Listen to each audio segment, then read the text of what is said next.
నేను ఇవాళ మీ అందరి ముందు ఒకప్పుడు నేను కూడా అలాంటి ఇన్ఫ్లుయెన్స్లో ఉండి తర్వాత రియలైజ్ అయ్యే తప్పు కదా, నాకేం హక్కు ఉంది, ఒక ఆడబిడ్డ ఇలా ఉండాలి అని చెప్పే హక్కు నాకేముంది అని చెప్పి నేను మార్చుకొని నేను అటువైపు వెళ్తే నాకు ఇంకొక రకమైన ప్రపంచం కనపడింది. అరే వాళ్ళు ఏం తప్పు చేశారయ్యా, వాళ్ళు ఏం తప్పులు చేశారని చెప్పి వాళ్ళని అడ్డగోలుగా మీద పడిపోతున్నాం.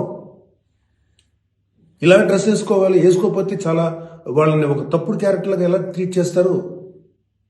సరే ఒక విషయం చెప్తున్నాను, ప్రపంచవ్యాప్తంగా ఉన్న విషయం ఏంటంటే ఆడపిల్లల మీద జరిగేటువంటి అట్రాసిటీస్ వాళ్ళు వేసుకున్న వస్త్రధారణ మీద కాదు, మగవాడి యొక్క క్రూరత్వం, మగవాడి యొక్క బలం, పశుబలం, వీటి మీద దీనికి తగ్గట్టుగా వాడి పశుబలానికి వాడి క్రూరత్వానికి తగ్గట్టుగా ఆడపిల్లలు బలైపోతారు తప్ప ఏ ఆడపిల్ల కూడా వస్త్రధారణ మీద అవ్వలేదు. ఇది మిత్. మీరు కావాలంటే ఏ ఛానల్లను చూడండి, ఏ యూట్యూబ్లను కొట్టండి, లేకపోతే ఏ గూగుల్లోనే వెతకండి, చరిత్ర చూసుకోండి. ప్రతివాడు స్టేజ్ ఎక్కేసి ఆడపిల్ల ఇలా ఉండాలి అలా ఉండాలి, మీరు ఎప్పుడు చెప్పడానికి ఆడపిల్ల ఇలా ఉండాలని బతకనేయండి. ఏ మగాడితో సమానంగా బతికే హక్కు లేదా ఆడపిల్లలకి? ఏ వాళ్ళకి నచ్చిన డ్రెస్ వేసుకునే హక్కు లేదా?